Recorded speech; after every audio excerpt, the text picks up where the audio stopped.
इसी में हमारे पास एक और फॉर्म आती है स्पेशल, बहुत इंपॉर्टेंट क्वेश्चन होते हैं इसके।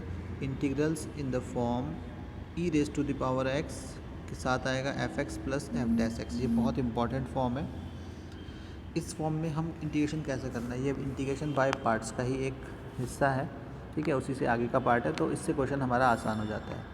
जैसे हमारा इंटीग्रल के अंदर है ई की पावर एक्स और उसके साथ फंक्शन कोई एफ एक्स है और उसी का डेरिवेटिव उसके साथ प्लस में है, तो एफ एक्स है प्लस में एफ डैश एक्स। जो फंक्शन हमने लिया है ई की पावर एक्स के साथ उसी का डेरिवेटिव उसके साथ है। तो ऐसे करने के लिए हमें क्या करना होता है, देखिए हमें अब डायरेक्ट याद रखेंगे, उससे पहले मैं इसे निकाल कर दिखाता हूँ। तो ई की पावर एक्स के साथ हमने एफ एक्स एक इंटीग्रल में ले लिया और ई की पावर एक्स के साथ एफ डैश एक्स दूसरे इंटीग्रल में अलग अलग कर दिया। अब जो हमने पहला वाला जिसमें एफ एक्स आ रहा था, ठीक है, क्योंकि एफ एक्स के साथ उसका डेरिवेटिव क्या है, एफ डैश एक्स है, तो हम जो जिसमें एफ एक्स आ रहा है उस वाले पार्ट में इंटीग्रेशन बाय पार्ट्स लगाएंगे। तो एक फंक्शन तो है e raise to the power x, एक है एफ एक्स। अब देखिए e raise to the power x होता है एक्सपोनेंशियल फंक्शन, और एक्सपोनेंशियल सबसे लास्ट में आता है, आइलेट में सबसे लास्ट में आता है आइलेट। तो ई सबसे लास्ट में है, तो ई को तो हम लास्ट में की प्रेफरेंस सबसे आखिरी में देंगे, तो इसकी फर्स्ट फंक्शन इससे नहीं लेंगे, ये सेकंड फंक्शन बन जाएगा। तो e raise to the power x को हमने सेकंड फंक्शन ले लिया, और बाकी एफ एक्स कुछ भी हो सकता है, तो वो हमने फर्स्ट फंक्शन ले लिया। इस वाले पार्ट में, इतने पार्ट में हमने बाई पार्ट्स लगाना है, इंटीग्रेशन बाई पार्ट्स।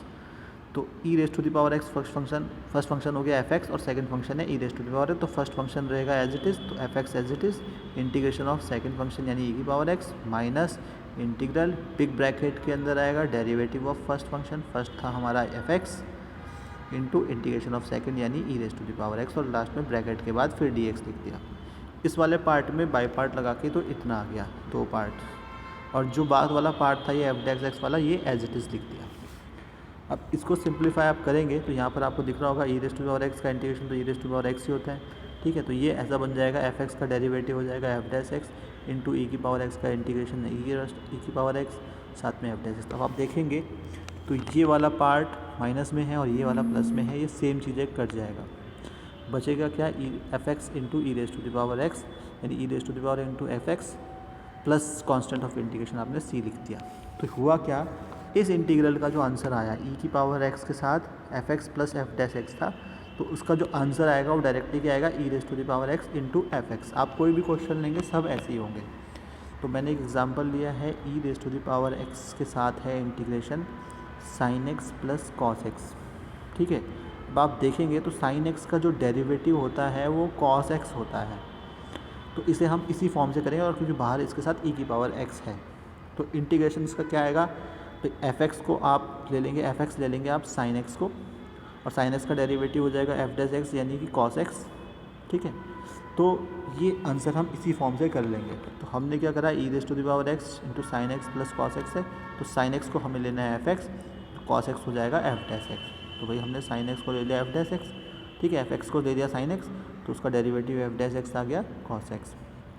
तो ये इस फॉर्म में बन गया ई की power x f x plus f dash x, ठीक है। तो ई की power x f x plus f dash x इस फॉर्म में बन गया, और इसका आंसर क्या होता है अभी हमने देखा, इसका होता है direct e raise to the power x into f x plus c, और बाद में आपने एफ एक्स की वैल्यू वापस भर दी, एफ एक्स कौन था यहाँ पर, साइन एक्स था। तो इस फॉर्म से भी हम और क्वेश्चंस कर सकते हैं, ये हमने इस एक्सरसाइज में और भी आगे करे हुए हैं, आप देख सकते हैं। जैसे हमने एक क्वेश्चन लिया, ये क्वेश्चन नंबर 17, ठीक है, एक्स के साथ है e raise to the power x one plus x square, one plus x का होल स्क्वायर। इसका हमें इंटीग्रेशन बाय पार्ट्स करना है। इसको हमने पहले क्या करा, ई की पावर एक्स को आगे लिख दिया, ठीक है, बाकी क्या बचा हुआ एक्स है और उसके साथ अपॉन में वन प्लस एक्स स्क्वायर लिख दिया। अब हमें इसको इस फॉर्म में बनाना है, ये बन सकता है इस फॉर्म में, उसके लिए हमने क्या करा, न्यूमरेटर में एक्स के साथ वन ऐड और सब्ट्रैक्ट कर दिया। तो न्यूमरेटर में एक्स के साथ आपने वन प्लस एक्स लिख दिया, प्लस भी कर दिया और माइनस भी कर दिया, ठीक है, बैलेंस हो गया। अब जो वन प्लस एक्स है, ठीक है, इस वन प्लस एक्स के साथ ये one plus x square upon में जो था उसको अलग कर दिया, यहाँ पर लिख दिया, माइनस फिर दूसरे वाले वन के साथ ये वन प्लस एक्स का होल स्क्वायर अलग लिख दिया। तो एक के साथ जब ये वाला लिखेंगे तो ये तो कट जाएगा, तो यहाँ पे बचेगा one upon one plus x minus दूसरा बचेगा one upon one plus x square. तो ये इसी फॉर्म में बन गया। देखिए बाहर तो ई की पावर एक्स है, इसको आप एफ एक्स लीजिए, तो एफ डैश एक्स कितना आएगा, माइनस का one upon one plus x square, ये माइनस का one upon one plus x square है। तो ये हो जाएगा एफ एक्स यहाँ पर, और ये वाला पार्ट हो जाएगा एफ डैश एक्स। तो ई की power x f x plus f dash x, क्योंकि एफ डैश एक्स खुद माइनस में आ रहा है, कोई दिक्कत नहीं है। तो ये इस फॉर्म में आ गया। तो यानी ये जो इंटीग्रल है ये बन गया आपका e raise to the power x f x plus f dash x. और इसका आंसर क्या होता है? इसका आंसर होता है e raise to the power x f x plus C.